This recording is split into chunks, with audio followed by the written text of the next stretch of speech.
بسم اللہ الرحمن الرحیم۔ السلام علیکم ناظرین، امید ہے آپ سب خیریت سے ہوں گے۔ ناظرین، جس نے میرے چینل کو سبسکرائب نہیں کیا ابھی چینل کو سبسکرائب کریں اور بیل آئیکن کو ضرور دبا دیں، اور میری ویڈیوز اگر آپ لوگوں کو پسند آتی ہیں تو پلیز انہیں لائک اور شیئر کرنا مت بھولنا۔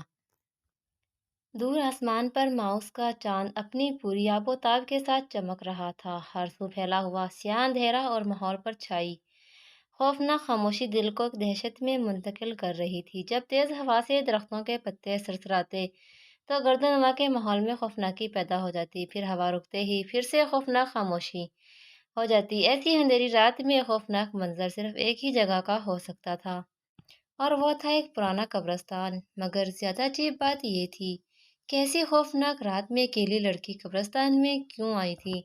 قبرستان میں اس کی موجودگی کی کیا وجہ تھی؟ کیا اس کی کوئی مجبوری تھی یا وہ کسی ارادے سے آئی تھی؟ مگر وہ جس طرح سے آہستہ آہستہ قبروں سے بچتے بچتے آگے بڑھ رہی تھی، شاید وہ خوفزدہ تھی اور نہ چاہتے ہوئے وہ وہاں آئی تھی۔ اس نے ایک جگہ ٹھہر کر پورے قبرستان میں تائرانہ نظر ڈالی۔ تھوڑے فاصلے پر ایک بیری کے درخت کے برابر میں اینٹوں کی مدد سے ایک نیم پختہ چبوترا بنا ہوا تھا۔ وہ اس کی جانب بڑھ گئی تھی۔ اس سے آگے کیا ہوا یہ بیان کرنے سے پہلے شاید آپ کے لیے جاننا ضروری ہے کہ وہ کیا وجہ تھی جس کے سبب وہ رات کے وقت اس قبرستان میں آئی تھی، اور اس کے لیے آپ کو گزشتہ دنوں کے بارے میں جاننا ہوگا۔ اب میں آپ کو کچھ دن پیچھے لے کر چلتا ہوں جہاں سے یہ کہانی شروع ہوئی تھی۔ اس بار انوشے کے کزن کچھ زیادہ دنوں کے لیے آئے تھے۔ گھر کے کام بڑے سو چکے تھے جبکہ وہ سارے لان میں بیٹھے قصے کہانیوں میں مشغول تھے۔ قصے کہانیوں کا رخ جب جنات کی طرف ہوا تو جنات کے قصے کہانیاں شروع ہو گئی، اور یہ جب شروع ہوا تو انوشے بالکل خاموش ہو گئی تھی، کیونکہ انوشے جن اور بھوتوں اور ان کے قصے کہانیوں سے بہت ڈرتی تھی۔ اور ان سب کے شروع ہوتے ہی جیسے اس نے نیند کا بہانہ بنا کے وہاں سے جانے کا سوچا، تو سب کو اندازہ ہو گیا کہ انوشے اب خوفزدہ ہو رہی ہے، اور وہ سب اس بات سے واقف بھی تھے کہ انوشا جن بھوتوں اور ان کی کہانیوں سے بہت ڈرتی تھی۔ انوشے کو کیوں خوفزدہ ہوتے ہوئے دیکھ کر اس کے تمام کزنز اس پر فکریں اچھالنا شروع ہو گئے۔ کوئی کہتا کہ انوشے تو ہے ہی سدا کی ڈرپوک، تو کوئی کہتا رات کو سوتے وقت آیت الکرسی پڑھ کر سو جانا، ورنہ پتہ نہیں تم صبح اٹھو گی یا نہیں۔ انوشے کو غصہ بھی آ رہا تھا مگر وہ اپنا غصہ ضبط کر کے بیٹھی تھی۔ اس کے ضبط نے جواب دے دیا جب اس کی چچا زاد نائرہ بولی، بس اب کرو، ورنہ انوشے ابھی ہی دنیا سے رخصت ہو جائے گی اگر ہم نے یہ سب بند نہیں کیا۔ تو انوشے سے بالکل برداشت نہیں ہو اور بول پڑی، اب ایسا بھی کیا ہے کہ ایک بندے کے پیچھے ہاتھ دھو کر ہی پڑ گئے ہو؟ اب اتنا بھی مجھے ڈر نہیں لگتا جتنا تم لوگوں نے سمجھ لیا ہے۔ انوشے نائرہ کو دیکھتے ہوئے بولی، بس تو تم تو رہنے ہی دو، تم کتنے پانی میں ہو ہم سب جانتے ہیں۔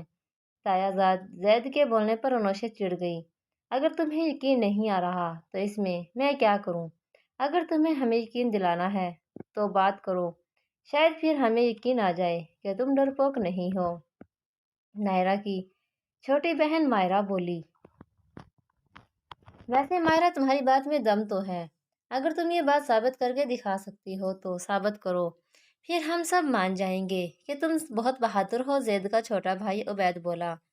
عبید نے مائرہ کے بولنے پر اتفاق کیا۔ انوشے نے فیصلہ کر لیا کہ اب کچھ بھی کر کے ان سب کا منہ بند کر کے ہی رہے گی۔ اچھا تو ایسا پھر کیا کرنا ہوگا مجھے کہ تم سب کو یقین آ جائے؟ انوشا کا لہجہ مستحکم تھا۔ انوشا کے ایسے بولنے پر سب حیران ہو گئی، کیونکہ کسی کو بھی یہ توقع نہیں تھی کہ انوشا ایسا کچھ بولے گی۔ چلو یہ تو اچھی بات ہے، ویسے بھی بہت ہی بڑے اپنے کاروباری سرگرمیوں سے کچھ دن چھٹیاں لے کر یہاں آئے ہیں، اس لیے ہم یہاں بھی زیادہ دن کے لیے آ گئے ہیں۔ اب بڑے دنوں کے بعد سارے مل رہے ہیں تو خوب انجوائے کریں گے، زید پرجوش ہوتے ہوئے بولا تھا۔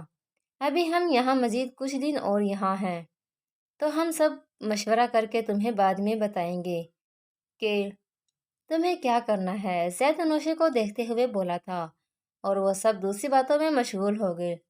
جبکہ انوشا وہاں سے چلی گئی تھی سونے کی گھر سے۔ 4 دن گزر گئے تھے، ان لوگوں نے ابھی تک انوشے کو یہ نہیں بتایا تھا کہ اسے کیا کرنا تھا، اور انوشے کا بھی سوچ سوچ کر ہلکان ہو رہی تھی کہ پتہ نہیں وہ سب کیا بولیں گے اس کو کرنے کو۔ وہ سارے لان میں جمع تھے جبکہ انوشے ابھی تک آئی نہیں تھی۔ ہم سب کا مشورہ یہ ہے کہ تمہارے گھر سے دور جو قبرستان ہے، آج کی رات تم اکیلی وہاں رہو گی، اور وہ بھی جب تک فجر کی اذان نہیں ہو جاتی۔ تم ہمارے ساتھ قبرستان تک جاؤ گی مگر قبرستان کے اندر اکیلی رہو گی۔ یہ ٹاسک ہے جو تمہیں کرنا ہے۔ اگر تم یہ ٹاسک پورا کر لیتی ہو تو ہم سب مان جائیں گے کہ تم بہت بہادر ہو اور آئندہ ہم میں سے کوئی بھی تمہیں ڈرپوک نہیں بولے گا۔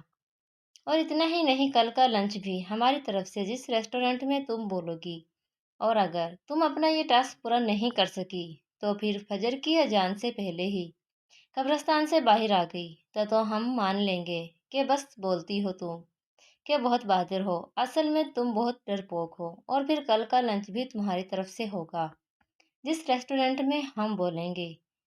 اسے ایسا کرنا ہوگا۔ یہ سنتے ہی انوشے کو سانپ سونگھ گیا تھا۔ اس کے تمام کزنز مستی مذاق گھومنے پھرنے کے شوقین تھے مگر اسے ذرا اندازہ نہیں تھا کہ اسے ایسا کچھ کرنے کا بول دیں گے۔ وہ سمجھ رہی تھی کہ وہ کوئی معمولی سا ٹاسک دیں گے، جیسے اکیلے میں کوئی بہت ڈراؤنی فلم دیکھنا یا اکیلے لان میں سونا، مگر اسے ایسا کچھ کرنا ہوگا یہ انوشے نے نہیں سوچا تھا۔ ان چاروں کی نظریں انوشے پر جمی ہوئی تھی کہ اب وہ کیا جواب دیتی ہے۔ کیا وہ ایسا کرنے کے لیے آمادہ ہو جاتی ہے یا منع کر دیتی ہے؟ اسے ایسا کرنے میں بہت خوف آ رہا تھا اور وہ سوچ میں پڑ گئی تھی کہ اگر وہ یہ کرنے سے منع کرتی ہے تو سب کے سامنے وہ شرمندہ ہو جائے گی، کیونکہ اس سے ہی لیے کہا تھا کہ وہ جو بولیں گے وہ وہی کرے گی۔ اور اگر وہ اس قبرستان میں جانے کے لیے ہاں بول دیتی تو اس میں بہت خطرہ تھا۔ اسے گہری سوچ میں دیکھ کر ماہرہ بولی تھی، لو بھائی، انوشے کی تو بولتی ہی بند ہو گئی۔ یہ سنتے ہی کہ اسے یہ کرنا ہے، اس دن تو بڑا بول رہی تھی کہ ہم جو بولیں گے وہ کرو گی۔ ماہرہ کا لہجے میں تمسخر تھا۔ زید، لگتا ہے انوشے ڈر گئی ہے۔ ماہرہ انوشے کو سب کی نظروں میں شرمندہ کرنے کا ایسا نادر موقع ہاتھ سے جانے نہیں دینا چاہتی تھی، اس لیے بولی تھی، ٹھیک ہے، میں اس قبرستان میں جانے کے لیے تیار ہوں۔ کسی کو بھی امید نہیں تھی کہ انوشے وہاں جانے کے لیے تیار ہو جائے گی۔ وہ سب حیران ہو گئے تھے، جبکہ نائرہ اور ماہرہ کی تو بولتی ہی بند ہو گئی تھی۔ وہ سارے گھر سے نکل چکے تھے، سارے راستے وہ خاموش رہی تھی۔ اس کے دماغ میں سب کے تمسخر اڑاتے چہرے گھوم رہے تھے۔ انوشے کی خاموشی پر نائرہ بولی تھی، میرے خیال سے انوشے رات کے اس وقت پر یہاں تک آ گئی ہے، اتنا ہی کافی ہے۔ ہمیں واپس گھر چلنا چاہیے، ہم نے کوئی زبردستی تو نہیں کی۔ اگر وہ واپس چلنا چاہتی ہے تو بے شک چلیں، نائرہ کے بولنے پر عبید نے جواب دیا۔ وہ رہا قبرستان۔ زید جو کہ کار چلا رہا تھا، اس نے کار ذرا کچھ فاصلے پر روک کر سامنے کی جانب اشارہ کر کے بولا تھا۔ انوشے نے قبرستان کی جانب دیکھا تو اسے خوف آیا کہ آج کی رات وہ کیسے اس قبرستان میں گزارے گی۔ ابھی بھی وقت ہے، انوشے، سوچ لو، کیا تمہیں اس قبرستان کے اندر جانا ہے؟ اگر کوئی مسئلہ ہو جائے تو یہ مت بولنا کہ ہم نے تمہارے ساتھ کوئی زبردستی کی ہے۔ ماہرہ نے انوشے کو خبردار کیا تھا، مگر اب وہ کس منہ سے جانے کے لیے منع کرتی، اس لیے انوشے کو افسوس ہو رہا تھا کہ کاش اپنے آپ کو بہادر ثابت کرنے کے لیے وہ یہ نہ بولتی کہ وہ اسے جو بھی کرنے کے لیے بولیں گے وہ وہی کرے گی۔ وہ اپنا دل مضبوط کر کے کار سے باہر آ گئی۔ ہم تمہارا ادھر ہی انتظار کر رہے ہیں۔ زید کے بولنے پر انوشے نے اس بات میں سر ہلایا تھا اور پھر آہستہ آہستہ قبرستان کی جانب بڑھ گئی۔ یہ تھا گزشتہ دنوں کا خلاصہ۔ اب میں آپ کو آگے کہانی کی جانب لے کر چلتا ہوں۔ چبوترے پر بیٹھی وہ ارد گرد اپنی نظریں دوڑا رہی تھی۔ وہ کافی خوف زدہ تھی کہ اچانک سے کوئی بھی انفریت نمودار ہو جائے اور اسے اپنا شکار بنا لے۔ انوشے نے ہاتھ پر بندی گھڑی پر نظر ڈالی تو رات کے 1:30 بجنے کا اشارہ کر رہی تھی۔ اس نے کنواس کے مرکز کی جانب اپنی نظریں دوڑائی تھی تو اس کی نظر ایک لڑکی پر پڑی جو اس کی ہی جانب آ رہی تھی۔ انوشے کو کافی حیرت ہوئی تھی۔ وہ لڑکی کافی حسین تھی۔ اس کی رنگت دودھ کی مانند سفید اور بال کالے، لمبے، گھنے اور کالے سیاہ تھے۔ بڑی بڑی آنکھیں دور سے ہی نمایاں تھیں۔ سفید لباس میں ملبوس وہ کسی کا بھی دل اپنی جانب موہ لینے والی دوشیزہ تھی۔ انوشے لڑکی کا جائزہ جب لے رہی تھی تو اسی ہی دوران وہ لڑکی انوشے کے قریب آ گئی اور قریب آ کر بولی کہ تم کون ہو اور یہاں کیا کر رہی ہو؟ اس کی آواز میں بے رخی اور چہرہ تاثرات سے خالی تھا۔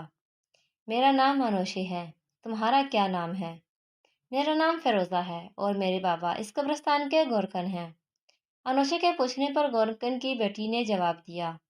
ایسے وقت میں کسی دوسرے کامل جانا انوشے کو نعمت لگا تھا۔ انوشے کو اب ڈھارس محسوس ہو رہی تھی۔ تم یہاں کیا کر رہی ہو؟ فیروزہ نے پھر پوچھا تھا، اور پھر انوشے نے اس شرط کے بارے میں بتایا تھا۔ تمہارے کزنس کو تمہیں یہاں نہیں بھیجنا چاہیے تھا۔ میرا مطلب ہے کہ انہیں سوچنا چاہیے تھا، اگر تمہیں کچھ ہو گیا یہاں تو اس کا ذمہ دار کون ہوگا؟ غلطی میری ہے۔ اپنے آپ کو بہادر ثابت کرنے کے لیے مجھے انہیں یہ نہیں بولنا چاہیے تھا کہ وہ جو بولیں گے میں وہ کروں گی۔ خیر، اب جب اوکھلی میں منہ دیا ہے تو موصل سے کیا ڈرنا؟ خیر، میری یہاں آنے کی وجہ تو تم جان ہی چکی ہو۔ بتاؤ، تم اتنی رات کو اپنی رہائش گاہ سے باہر کیا کر رہی ہو، اور تمہیں ڈر بھی نہیں لگ رہا؟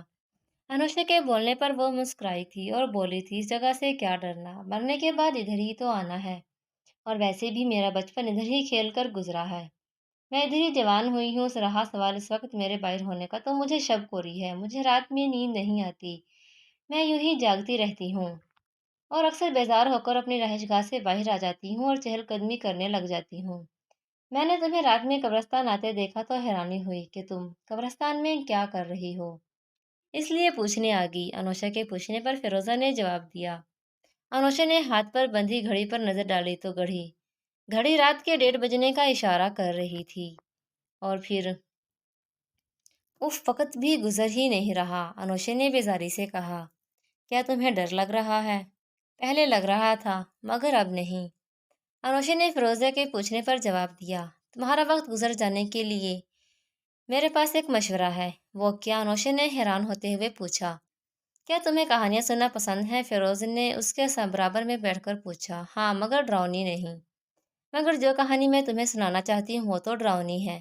پھر رہنے دو، انوشا نے منع کیا تھا۔ بلکہ یہ کہانی ہے یا حقیقت، اس کے بارے میں کچھ کہنا مشکل ہے۔ کیا مطلب تمہارا؟ میں کچھ سمجھی نہیں۔ انوشا نے فیروزہ کو سوالیہ نظروں سے دیکھتے ہوئے پوچھا، پہلے بتاؤ کہ یہ کہانی سننے کی ہمت ہے تمہارے اندر، کیونکہ کہانی کافی پراسرار ہے۔ اب جب تم نے تجسس میں ڈالا ہے تو دل کو مضبوط کر کے تمہاری کہانی کو سننا ہی پڑے گا۔ انوشا کہانی سننے کو آمادہ ہو گئی۔ یہاں کبھی بھی میں نے ایسا محسوس نہیں کیا، اور نہ ہی بابا نے، مگر اس کے بارے میں مجھے بابا سے معلوم ہوا، اور بابا کو یہاں کے ایک مقامی فرد سے۔ کہا جاتا ہے اس قبرستان میں ایک پچھل پیری کا وجود ہے جو ہر اماؤس کی رات کو یہاں بھٹکتی ہے۔ کچھ لوگوں کا کہنا ہے کہ اکثر اماؤس کی رات کو انہوں نے ایک عورت کو اس قبرستان میں چلتے پھرتے بھی دیکھا ہے۔ کسی نے اب تک اس کا چہرہ تو نہیں دیکھا، مگر اس کا وجود دیکھ کر ہی لوگوں نے اندازہ لگا لیا ہے کہ وہ کافی خوفناک شکل کی ہوگی۔ اور یہ بھی سنا ہے کہ ہراماؤس کی رات کو انسانی خون کی تلاش میں قبرستان میں بھٹکتی ہے، اس لیے میرے بابا مجھے رہائش گاہ سے باہر نہیں جانے دیتے، خاص طور پر رات میں۔ کیا سچ میں؟ فیروزہ کے بولنے پر انوشا حیران ہو کر بولی تھی، اور خوف کے مارے اس کی آنکھیں پھٹی کی پھٹی رہ گئی تھی۔ انوشا کا ڈر جو کم ہوا تھا، پچھل پیری کا سن کر اس کا ڈر اور بڑھ گیا۔ میں بھی اس کہانی کی حقیقت کو نہیں مانتی، اور اگر یہ سچ ہوتا تو شاید میں اور میرے بابا ابھی تک زندہ نہیں ہوتے۔ سچ کہوں تو جب میں نے تمہیں یہاں تک دیکھا تو مجھے بھی ایسا لگا کہ شاید لوگوں کی بات سچ ہو سکتی ہے، پچھل پیری والی، مگر اب پکا یقین ہو گیا یہ جھوٹ ہے۔ مگر اصل کہانی یہ نہیں، کچھ اور ہے۔ اصل کہانی یہ ہے کہ فیروزہ نے کہانی شروع کی تھی۔ کہا جاتا ہے بہت پہلے اس قبرستان میں ایک واقعہ پیش آیا تھا۔ اماؤس کی رات تھی، اور رات آہستہ آہستہ بیت رہی تھی، اور وقت کے ساتھ ساتھ اماؤس کی وہ رات اور اندھیری ہوتی جا رہی تھی۔ جب اماؤس کی رات کی سیاہی اپنے عروج پر پھیل گئی تو وہ پچھل پیری نمودار ہوئی، اپنے شکار کے لیے قبرستان میں بھٹکنے لگی۔ اسی دوران اس پچھل پیری کی نظر ایک لڑکی پر پڑی جو کہ اکیلی تھی اور قبرستان کے اندر داخل ہو رہی تھی۔ اس لڑکی کو دیکھ کر اس پچھل پیری کے خوفناک چہرے پر ایک شیطانی مسکراہٹ نمودار ہوئی تھی، اور اس کی خون کی پیاسی شدید ہو گئی تھی۔ اس پچھل پیری کے لیے اس لڑکی کا شکار کرنا کوئی مشکل نہ تھا، مگر وہ بے صبری کا مظاہرہ کر کے اپنے شکار کو ہاتھ سے نہیں گنوانا چاہتی تھی۔ وہ اس لڑکی کو دور سے ہی دیکھتی رہی۔ جب وہ پچھل پیری اس لڑکی کے قریب گئی تو وہ لڑکی سو رہی تھی۔ اچھا موقع جان کر جب اس پچھل پیری نے اس لڑکی کو اپنی گرفت میں لینے کے لیے چھوا تو وہ ایک زوردار جھٹکے سے دور جا گری۔ اس پچھل پیری کو حیرت ہوئی تھی کہ وہ کس وظیفے کے زیر اثر تھی۔ وہ پچھل پیری اس لڑکی کو اپنی گرفت میں جب ہی لے سکتی تھی جب اس کے وظیفے کا اثر ختم ہوتا، اور ایسا جب ہی ممکن تھا جب وہ لڑکی اپنی نیند سے بیدار ہوتی، کیونکہ اس وظیفے نے اس لڑکی کو ایک حصار میں رکھا ہوا تھا۔ وہ لڑکی وہاں سے نہ جائے، اس لیے اس پچل پیری نے سوچا کہ اس لڑکی کو نیند سے جگانا ہوگا، کیونکہ ایسا کرنے پر ہی وہ ہنسا ٹوٹتا اور پھر اس لڑکی کو جال میں پھنسانا ضروری ہے۔ اس پچل پیری نے خوبصورت لڑکی کا روپ لے لیا اور اس کی جانب جانے لگی۔ جب وہ پچل پیری اس لڑکی کی جانب جا رہی تھی تو وہ لڑکی اپنی نیند سے بیدار ہو گئی اور آخرکار اس پچل پیری کی چال کامیاب ہو گئی، اور پھر اس پچل پیری نے اس لڑکی کو دوسری باتوں میں الجھا لیا۔ فیروزہ کی بتائی ہوئی کہانی پر انوشے کو حیرت ہوئی تھی، کیونکہ وہ کہانی بالکل انوشے کی صورتحال جیسی تھی۔ انوشے کو اندازہ ہو گیا تھا کہ اس کی صورتحال پر فیروزہ ایک کہانی بنا کے اسے سنا رہی ہے، اور در حقیقت اس قبرستان میں کوئی بھی پچل پیری کا وجود نہ تھا۔ تمہیں ڈر تو نہیں لگ رہا؟ فیروزہ نے کہانی کے بیچ میں انوشے سے پوچھا تھا۔ فیروزہ کا لہجہ کافی پراسرار تھا۔ نہیں، مجھے ذرا بھی ڈر نہیں لگ رہا، انوشے نے اطمینان سے جواب دیا، کیونکہ وہ فیروزہ پر یہ ظاہر نہیں کرنا چاہتی تھی کہ اسے اندازہ ہو گیا ہے کہ اس کی وہ پچل پیری والی کہانی جھوٹی تھی۔ پھر کیا ہوا؟ انوشا نے فیروزے پر ظاہر کیا کہ جیسے اسے یقین ہو گیا ہو کہ وہ پچل پیری والی کہانی بالکل سچ تھی۔ پھر کیا ہونا تھا؟ وہ انجان لڑکی اس پچل پیری کو لڑکی سمجھ کر اس کے ساتھ باتیں کرنے لگی۔ اب پچل پیری سے صبر کرنا مشکل ہو رہا تھا، اس لیے اس نے فیصلہ کر لیا تھا کہ اب وہ اس لڑکی کا خون پیے گی۔ انوشے نے قرآنی آیات کا ورد کرنا شروع کر دیا تھا، کیونکہ انوشے نے دیکھ لیا تھا کہ اس لڑکی کے پاؤں پیچھے کی جانب مڑے ہوئے تھے، اور وہ سمجھ گئی تھی کہ یہ کوئی لڑکی نہیں بلکہ کوئی چڑیل ہے، کوئی خونی چڑیل جو خون پیتی ہے۔ اس لیے انوشے نے قرآنی آیات کا ورد کرنا شروع کر دیا، اور جیسے ہی انوشے نے قرآنی آیات پڑھنا شروع کی، وہ چڑیل انوشے سے دور ہوتی گئی اور آہستہ آہستہ غائب ہو گئی۔ صبح کی اذان ہونے لگی۔ انوشے، اس بارے میں ہم کسی کو نہیں بتائیں گے کہ یہاں کیا ہوا، اور ہمارے بتانے پر شاید کسی کو یقین بھی نہ آئے، اس لیے بہتر یہی ہے کہ ہم اس بات کو یہیں دبا لیں۔ انوشے نے اپنی زندگی بچنے پر خدا کا لاکھ لاکھ شکر ادا کیا۔ ناظرین، ہمیں ایسے واقعات سے سبق حاصل کرنا چاہیے۔ کبھی بھی بغیر سوچے سمجھے کسی سے بھی شرط یا کسی بات کا دعویٰ نہیں کرنا چاہیے، ورنہ ہماری زندگی داؤ پر لگ سکتی ہے۔ اللہ ہمارا حفاظت کرے، آمین۔